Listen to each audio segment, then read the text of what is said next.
Em Cima do Fato, com Edilene Lopes. Oi, Edilene, de que forma o presidente eleito da Argentina pode travar ainda mais as negociações do acordo entre o Mercosul e a União Europeia, hein? Bom dia para você.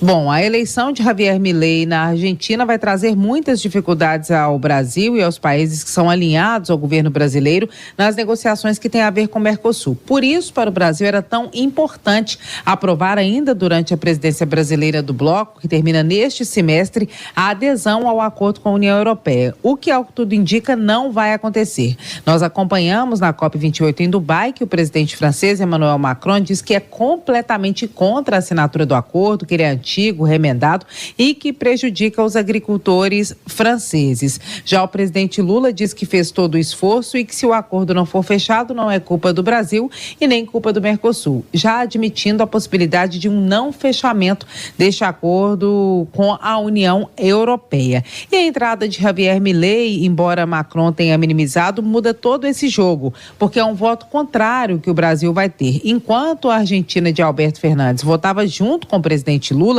o novo presidente Javier Milei não deve fazer isso. E no bloco, formado por 4 países, Brasil, Argentina, Paraguai e Uruguai, o Brasil já tem o voto contrário em várias questões do governo uruguaio, representado pelo presidente Lacalle Pou. Ou seja, agora no bloco Mercosul são 2-2. Lacalle Pou e Javier Milei devem ficar de um lado mais liberal e do outro estão Brasil, Paraguai e a nova integrante, que é a Bolívia, mas ainda entrando, não sendo um membro tão antigo quanto o Brasil e Paraguai. Então, a princípio, há praticamente um empate aí de votos dentro do Mercosul, o que deixa as ações em bloco muito mais complicadas do que seriam se houvesse uma maioria, como era antes, quando tinha o governo de Alberto Fernandes, da Argentina, alinhado ao governo do presidente Lula. Na COP28 em Dubai, eu conversei com várias fontes durante um jantar de autoridades, ministros do governo Lula, que disseram que essa posição da União Europeia, que nem foi colocada como posição da União Europeia ainda, foi uma posição do presidente Emmanuel Macron, e a União Europeia é formada por 27 países, ele representa apenas a França, mas que essa posição de resistência da União Europeia teria a ver com a eleição de Javier Milei na Argentina. O Brasil coloca um peso um pouco maior do que ele tem nisso, porque a culpa não é apenas do Javier Milei, tem os problemas também na União Europeia, as exigências feitas pelos europeus, que eles estão batendo o pé com isso e que desanimam o Mercosul, porque são exigências duras que colocam o bloco sul-americano numa situação de maior dificuldade ou de desvantagem em relação à União Europeia, mas claro, o governo brasileiro fala que essa responsabilidade é muito também em função dessa eleição na Argentina. Tem um peso? Tem. O peso é grande? É. Mas não é o total culpado pelo fechamento do não acordo com a União Europeia, que de fato não deve ocorrer durante esse semestre, enquanto o Brasil preside o Mercosul. Agora o Paraguai vai assumir essa presidência, é uma outra história. O Paraguai tem apoio do Brasil, mas não é a liderança exercida pelo presidente Lula, que de longe é a mais forte da América Latina e hoje é uma das mais fortes do mundo. Ele conseguiu se colocar como protagonista mundial, tem esse reconhecimento das autoridades, nós acompanhamos isso na COP28, de 160 líderes mundiais, o presidente Lula foi o único presidente, além do representante da autoridade máxima dos Emirados Árabes, que estava recepcionando a COP, a ter palavra, a falar nesse evento. Então o Brasil hoje ocupa uma posição central na geopolítica mundial, mas não conseguiu na presidência do Mercosul a assinatura desse acordo com a União Europeia e tem a situação dificultada pela eleição de Javier Milei, como nós trouxemos aqui na coluna, adiantando essa informação quando ocorreu o resultado das eleições. Então nós vamos acompanhar o que haverá de novidade nessa cúpula do Mercosul em relação a avanços para esse acordo, que a princípio não será fechado no momento. Itatiaia, na cúpula do Mercosul.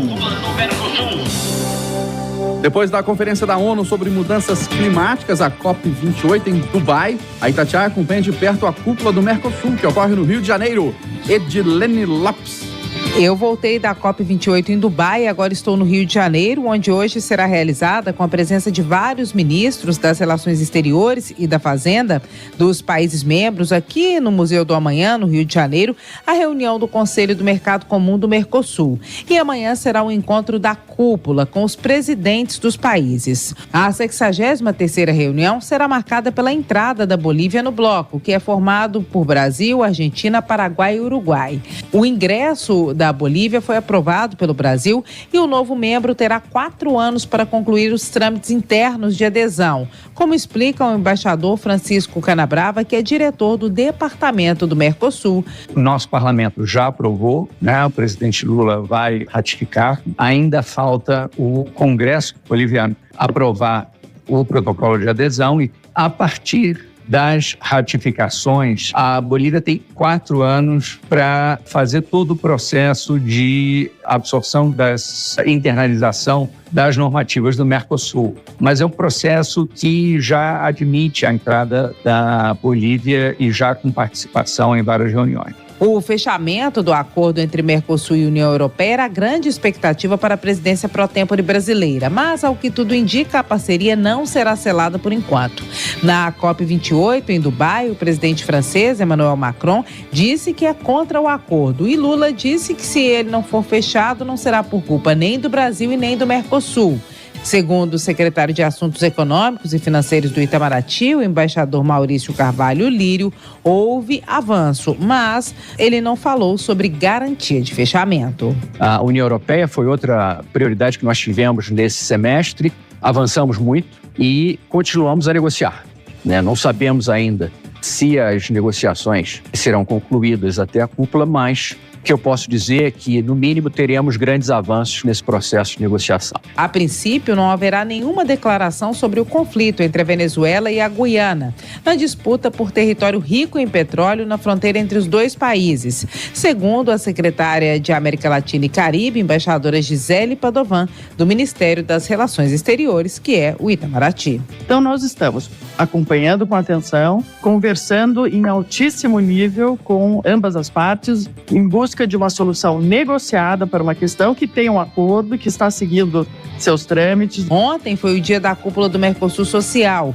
com a presença de mais de 300 representações da sociedade civil e dos governos de países do bloco. Há 7 anos não era realizada uma cúpula social. O encontro do bloco no Brasil marca o fim da presidência pró-tempore brasileira, que durou 6 meses. A partir daí, o Paraguai assume o comando do grupo no próximo semestre. Do Rio de Janeiro, na cúpula do Mercosul, repórter Edilene Lopes.